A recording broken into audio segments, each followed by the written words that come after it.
अब आपको बताते हैं इस समय की सबसे बड़ी खबर जो देश के बहुत सारे परिवारों पर अपना असर छोड़कर जाएगी।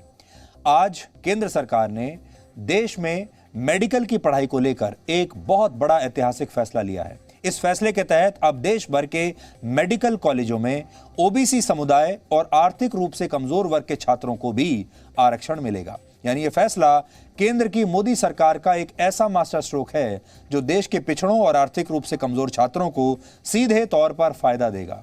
इसलिए आज हम आपको बताएंगे कि इस फैसले के क्या मायने हैं। सबसे पहले यह बताते हैं कि फैसला है क्या। पहले फैसला समझ लीजिए। इस नए फैसले के तहत अब अंडर ग्रेजुएट, पोस्ट ग्रेजुएट और डिप्लोमा स्तर के मेडिकल कोर्सेज में एडमिशन के लिए ओबीसी समुदाय के छात्रों को 27% और आर्थिक रूप से कमजोर वर्ग के छात्रों को, चाहे वो किसी भी जाति के हों, 10% आरक्षण मिलेगा। यह आप नोट कर लीजिए। अभी यह व्यवस्था ओबीसी समुदाय के छात्रों के लिए सिर्फ केंद्रीय शिक्षण संस्थानों में ही हुआ करती थी, लेकिन अब राज्यों के मेडिकल कॉलेजेस में भी छात्रों को आरक्षण का पूरा फायदा मिलेगा। यह ऐतिहासिक इसलिए है क्योंकि आजादी के बाद से 73 वर्षों में देश में ऐसी व्यवस्था इससे पहले कभी नहीं थी।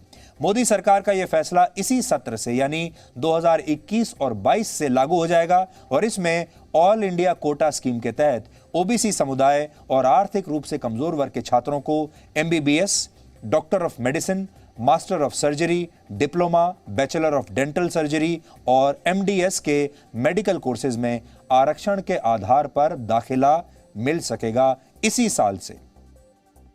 ऑल इंडिया कोटा स्कीम की शुरुआत वर्ष 1986 में सुप्रीम कोर्ट के आदेशों पर हुई थी। तब इस स्कीम के तहत यह व्यवस्था की गई कि छात्र दूसरे राज्यों के मेडिकल कॉलेजों में भी प्रवेश ले सकेंगे। यानी जो छात्र किसी दूसरे राज्य में जाना चाहता है उसे एडमिशन मिलेगा वहां उस राज्य के मेडिकल कॉलेज में। उस समय अंडर ग्रेजुएट की 15% सीटें और पोस्ट ग्रेजुएशन की 50% सीटें दूसरे राज्यों के छात्रों के लिए आरक्षित की गई। हालांकि वर्ष 2007 में सुप्रीम कोर्ट ने ही इसी ऑल इंडिया कोटा स्कीम में शेड्यूल्ड कास्ट यानी एससी के लिए 15% सीट और शेड्यूल्ड ट्राइब यानी एसटी के लिए 7.5% सीटों के आरक्षण को मंजूरी दे दी। सरल शब्दों में कहें तो ऑल इंडिया कोटा स्कीम में अंडर ग्रेजुएशन के लिए जो 15% सीटें और पोस्ट ग्रेजुएशन की जो 50% सीटें थीं, उन्हीं में से एससी और एसटी समुदाय के छात्रों को आरक्षण दिया गया। और अब जो ओबीसी समुदाय को 27% और आर्थिक रूप से कमजोर वर्ग के छात्रों को 10% आरक्षण मिला है, वो भी इसी कोटे से दिया जाएगा। यानी जो उच्च वर्ग के दूसरी जातियों के उच्च जातियों के जो लोग हैं उनके लिए जो चांस पहले था वही चांस आज भी रहेगा। इस फैसले से मौजूदा सत्र में ओबीसी समुदाय और आर्थिक रूप से कमजोर वर्ग के 5,550 छात्रों को सीधा फायदा मिलेगा। वर्ष 1980 में आई मंडल कमीशन की रिपोर्ट के मुताबिक उस समय देश में ओबीसी समुदाय की कुल आबादी लगभग 52% थी। इसलिए आपको यह जानना चाहिए यहां पर कि जिस ओबीसी समुदाय की हम बात कर रहे हैं उसकी आबादी 1980 में 52% थी, यानी हमारे देश की आधी आबादी से ज्यादा। हालांकि अभी अलग अलग अनुमान ये कहते हैं कि अब ये आबादी 52% नहीं बल्कि 54 से 55% के बीच ओबीसी आबादी हमारे देश में है। यानी हमारे देश में आधे से ज्यादा आबादी ओबीसी समुदाय से आती है। इसके लिए तब मंडल कमीशन ने 1931 की जनगणना के आंकड़ों को आधार बनाया था। 1931 में जो जनगणना हुई थी और 1931 की जनगणना हमारे देश की आखिरी ऐसी जनगणना थी जिसमें जातियों के हिसाब से जनगणना की गई थी।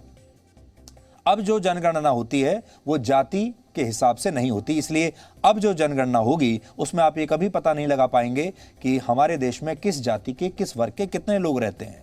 उसमें आप आर्थिक रूप से कमजोर और सक्षम लोगों के बारे में तो पता लगा सकते हैं, लेकिन यह नहीं पता चलेगा कि जातिगत जो रेशो है हमारी आबादी की वो क्या है।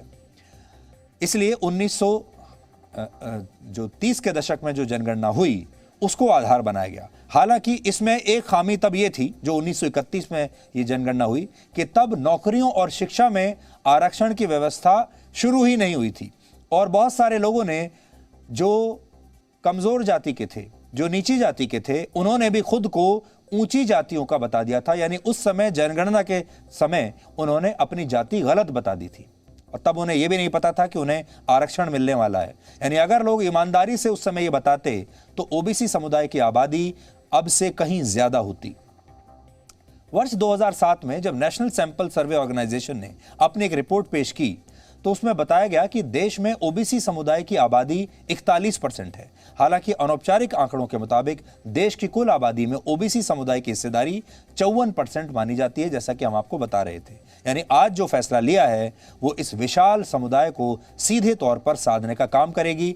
आधी से ज्यादा आबादी को इसका फायदा होगा। पिछले कुछ वर्षों में मोदी सरकार का पूरा जोर अगर आपने नोट किया हो तो इसी ओबीसी समुदाय पर ज्यादा रहा है। अभी कुछ दिन पहले जब केंद्रीय मंत्रिमंडल का विस्तार हुआ था तब भी मोदी सरकार में ओबीसी समुदाय के मंत्रियों की संख्या 27 हो गई थी और आजाद भारत में ऐसा पहली बार हुआ जब ओबीसी को भारत की सरकार में इतना बड़ा प्रतिनिधित्व मिला।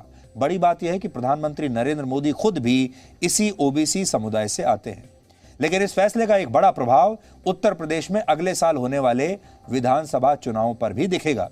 उत्तर प्रदेश में ओबीसी समुदाय की आबादी 42 से 52% के बीच में है। यह अनौपचारिक आंकड़ा है, सही आंकड़ा इससे थोड़ा ज्यादा भी हो सकता है। हालांकि हो सकता है कि आज केंद्र सरकार के इस फैसले से अगड़ी जातियां यानी ऊंची जातियों के लोगों में कुछ नाराजगी बढ़ जाए। ऐसे लोग सरकार से नाराज हो जाएं जो आरक्षण का विरोध करते हैं और सबको समान अवसर की बात करते हैं। इसलिए इस फैसले के जहां फायदे दिखते हैं वहीं इस फैसले के कुछ नुकसान भी होंगे और हमारे देश को लॉन्ग रन में यह सोचना होगा कि हमारे देश का जो पूरी व्यवस्था है वो अभी और कितने दशकों तक ऐसे ही आरक्षण के बल पर चलती रहेगी।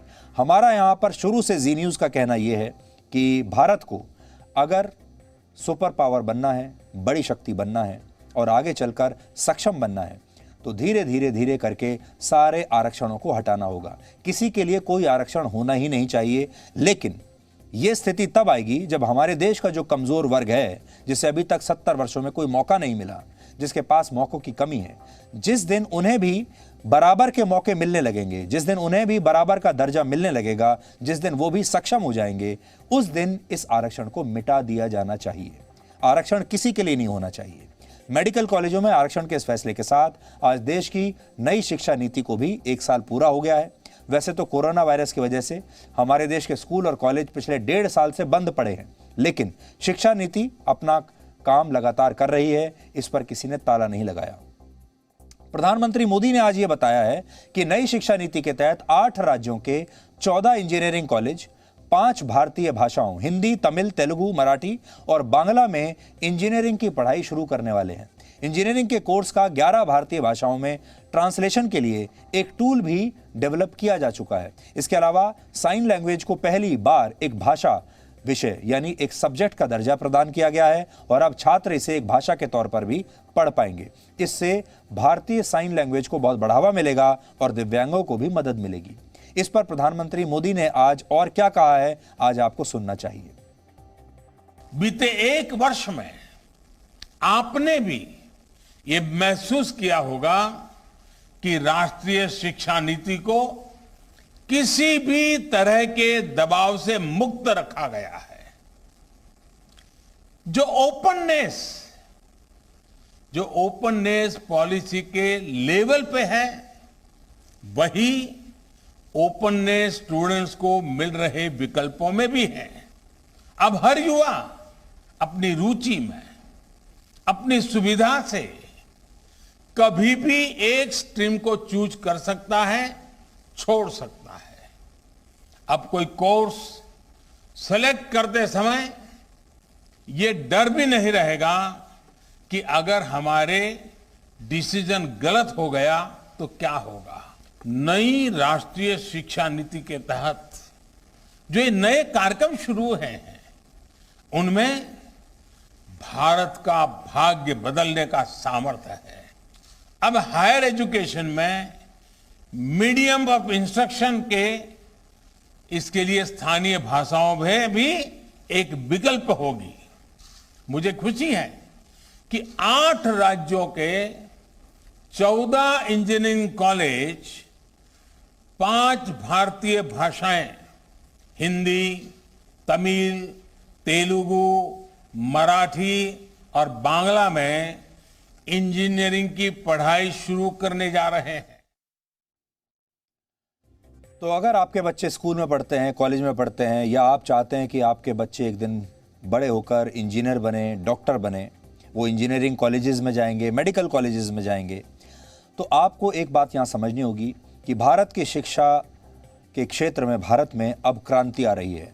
पुराने नियम बदले जा रहे हैं, नए नियम अब लागू हो रहे हैं, और जो नए नियम हैं वो बहुत सरल हैं। उदाहरण के तौर पर हमारे देश में ये माना जाता है कि अगर किसी छात्र को हिंदी और अंग्रेजी नहीं आती, खास तौर पर वो जिन्हें अंग्रेजी नहीं आती, तो आप इंजीनियर नहीं बन सकते, क्योंकि इंजीनियरिंग कॉलेज में आपको अंग्रेजी में पढ़ना पड़ेगा। आप डॉक्टर नहीं बन सकते क्योंकि आपको अंग्रेजी में पढ़ना पड़ेगा। और जो क्षेत्रीय भाषा में अगर आप काम करना चाहते हैं तो आपके लिए विकल्प बहुत कम थे, लेकिन अब अगर आपको हिंदी और अंग्रेजी नहीं आती तब भी आप इंजीनियर बन सकते हैं। बहुत सारे इंजीनियरिंग कॉलेजेस में अब ये बदलाव आ रहे हैं। लेकिन एक बात हम जरूर कहेंगे कि हमारे देश को एक ना एक दिन आगे चलकर आरक्षण और सब्सिडी, इन दोनों चीजों से बाहर निकलना पड़ेगा। हमें यह सुनिश्चित करना होगा कि हमारे देश के तमाम लोग, हमारे देश के चाहे किसान हो, मजदूर हो, गरीब वर्ग के लोग हों, वो एक दिन ऐसी आर्थिक स्थिति में पहुंच जाएं कि उन्हें सरकार से किसी मदद की जरूरत ही ना पड़े। वो अपने बिल खुद दे सकें, वो अपने जितने भी खर्चे हैं, अपनी इंस्टॉलमेंट हैं, दे सकें, और उन्हें सब्सिडी की सरकार से कोई आवश्यकता ना पड़े। इसी तरह हमें एक दिन वो दिन भी देखना होगा जब हमारे देश में सारे बच्चे नौकरी वाले हों या पढ़ाई लिखाई करने वाले हों, उन सबको हम इतना सक्षम बना दें कि उसके बाद उन्हें आरक्षण की आवश्यकता ही ना पड़े। इस देश में हर छात्र को बराबर का मौका मिले और कोई भी छात्र जो चाहे, जिस चाहे कॉलेज में जाकर पढ़ाई कर सके। उसे इंजीनियरिंग करनी है, मेडिकल करना है, और कुछ करना है, उसके पास सारे विकल्प खुले होने चाहिए। जिस दिन वो दिन भारत के लोग देख लेंगे, जब हम उस स्थिति में पहुंच जाएंगे, उस दिन आप कह पाएंगे कि भारत अब बिल्कुल बदल चुका है, भारत अब सुपर पावर बनने के लिए तैयार है। इसलिए आरक्षण और सब्सिडी जिस दिन छूट जाएगा, उस दिन हम सुपर पावर बनेंगे।